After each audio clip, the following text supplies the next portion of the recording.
Hi, I'm John Stanley, designer at Criterion Games. Hi, I'm Rob Weil, producer at Criterion Games, and you're about to experience Star Wars Battlefront II, Starfighter Assault.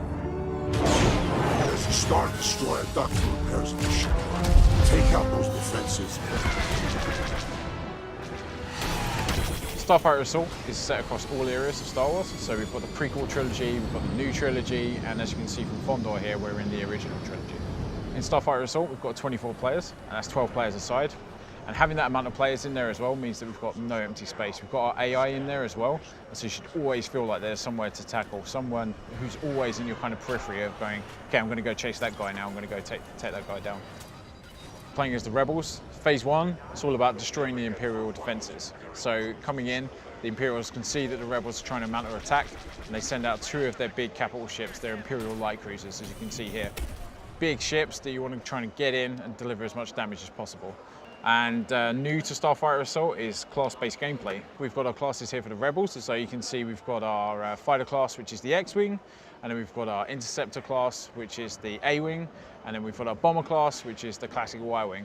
For each one of our ships, we've got different star cards, and that's all about making it feel like your ship. You're customizing the ship to make it feel exactly like how you want it to, but we'll speak a bit more about that in a minute. Starting out here is the A-Wing coming in. We've got these kind of defensive turrets, these cinder turrets. And so the A-Wing is actually a really good choice for that. You can get in quite quickly, get in between the laser fire of the turrets and take them out. Okay, so now we're focusing our attentions on the light cruiser, trying to deal as much damage as possible there. It's quite great actually to get in from behind, because then you're going to try and avoid some of that laser fire that's coming off the light cruiser itself. So as you can see here, Rob's actually now shooting one of the Imperial light cruisers. That's made the marker go yellow. That's sending a message to all the other players within the flight to go and attack this now. If you attack this now, you're going to get that additional damage bonus. So what we've really tried to do in Starfighter Assault is make sure there's a varied amount of play so that it caters to all play styles. So we've got a couple of different ways you can actually play, especially when you're attacking. And so here you could either try and focus on the objective, maybe you're an objective player. Maybe you're somebody who's all about having the most kills possible within the match and you're all about dogfighting. Or maybe you're somebody who's about protecting, so maybe you're going to want to protect those AI guys, those AI Y-Wings that are coming in. There's a good varied amount of different play styles, and you can pick any one. So now we're coming up for our trench run style tunnel, and the objective here is for the Rebels that they want to come in and take out these shield generators. The shield generators, as it kind of says in the name, they're shielding the whole dock. And the idea is that the Rebels want to take these down, so that's going to make the Star Destroyer susceptible to being attacked. The wiring for the Rebels is really great because for this particular map here, we're attacking as the Rebels, so it's going to be all about trying to deliver as much damage as possible to those objectives, and the wiring is definitely the ship to do that in. So now we're on Phase 3, and the idea is that we're going to take down these couplings.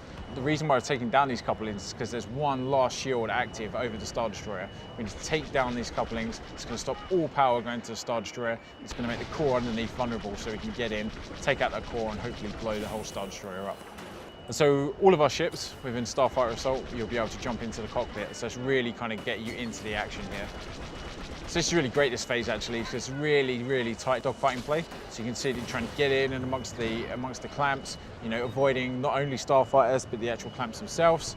And some great piloting here by Rob. He's managed to weave his way in and out. So now the power couplings have been disabled, you've got a 30-second window to deal as much damage to the Star Destroyer reactor and complete the final objective. Fantastic, the Rebels have managed to win. They've taken down the Star Destroyer and won the round. We have faced a considerable setback this day. Okay, so now we're loading into the Empire. And so this is really great actually. So this screen here just shows you who you're going to be spawning in with. They're the guys that you're going to be flying in, and they are your flight. That is you and your flight teammates.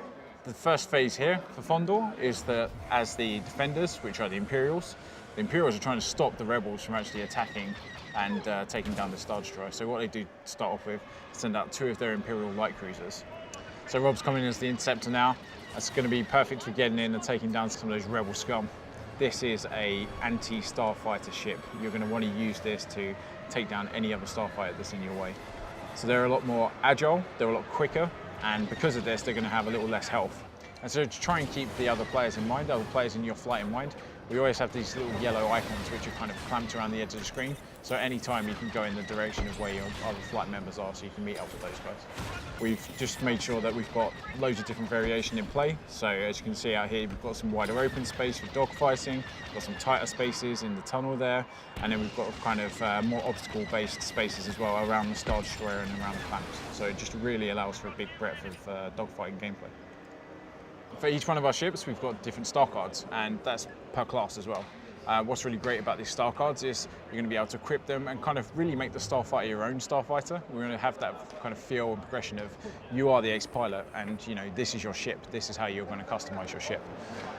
So whether you want to play maybe a bit more defensively or maybe a bit more, you know, for attack purposes, those star cards will allow you to do that. And so with star cards, you can either select them at the start of the match, you can see, or you can even equip them before the match as well. So maybe you want to set your load out, and maybe you want to make sure that your Starfighter is just the way you like it before you even go into the match. But of course, you can then change the star cards if you then die and you're back on the spawn screen as well. So if we just look at the top of the screen, that's where we represent what's going on for health for each side. So if you look at the blue side at the moment, because we're the defenders, we are the Imperials, that's the amount of health left on each of the objectives. So the Imperials, it's imperative for them, they want to make sure there's as much health left on those objectives as possible. The red side of the bar at the moment for the defenders, for the Imperials, is the amount of reinforcements that the rebels have got left. So it's all about the Imperials getting in, taking down as many of those rebels as possible. And so if they manage to take down the amount of reinforcements that are currently there for the rebels, they could win in phase 1, phase 2 or phase 3. At Criterion with our heritage, what we're all about is vehicle feel. So we always start with our vehicles first. We've actually made sure that our controls reflect the kind of class of ship that you're currently in. And so you can see here as we're in the fighter class, it's going to be quite standard controls. You're going to get in, it's going to be quite easy to maneuver. You know, your speed's going to be pretty much normal. You're going to be able to, your roll rates are going to be kind of normal as well. But then if you were to jump into something like the TIE Interceptor, you're going to be going a bit faster, your turning rate's going to be quicker. It's going to allow you to be more nimble because, you know, you haven't got as much health there, so you're going to be wanting to get in and out quite quickly. And if we go on something more like the bomber class, you're going to be a bit slower and your turn rate is going to be a bit less, but that's amplified by the fact that you've got a fantastic amount of firepower, so you can really actually get in there and take down some of the bigger objectives. Just as in the Galactic Assault, we've also got classic icons such as Boba Fett's Slave 1, as you can see here, just entered the scene. And he's got some really great weapons actually. So you can see his seismic charge there, which you can drop, and anyone caught in that radius is going to get obliterated. And he's also got his torpedoes in there as well, and his ion cannon. So the good thing about the hero ships is that they can really change the tide of a match. So you save up your battle points, and your battle points are things that you earn throughout the whole course of the match. Every time you take down somebody or attack an objective, you're earning battle points. Save those up, and you can cash them in and bring in a hero ship into the battle. And this is Darth Maul's scimitar, and so he is a hunter killer for sure. So you can see that we'll be able to cloak and go invisible. What's really great about that is that, you know, breaks all missile locks, anyone trying to target him. And as soon as he comes out of cloak as well, he's going to deliver additional amount of damage with his lasers. And so now we're in as Black One, which is Poe Dameron's ship. And he's got a bunch of abilities which you can use. So you can see down there, he's got his astromech, but that's actually BB-8.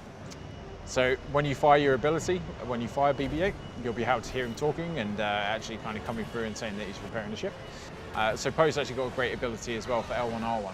That's going to ping out a kind of radius, and it's going to tag all of the nearby ships and show them up on the map to everybody so they can go and attack these guys.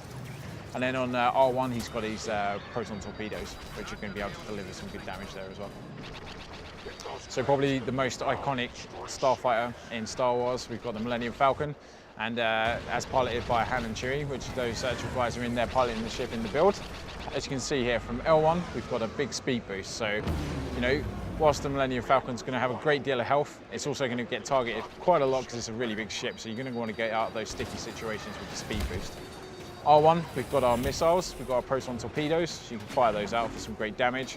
So then if, you use L1 and R1, that's going to use your turret, you know, the classic iconic Millennium Falcon turret. And that's going to automatically track people and fire shots at them to try and take you down if they're on your back. Excellent work. Their assault has failed. Thanks for watching, everyone. Everyone at Criterion just can't wait for you guys to get your hands on this. You can play Starfighter Assault in Star Wars Battlefront II out on PlayStation 4 worldwide on the 17th of November. The force is strong with PlayStation. For the players.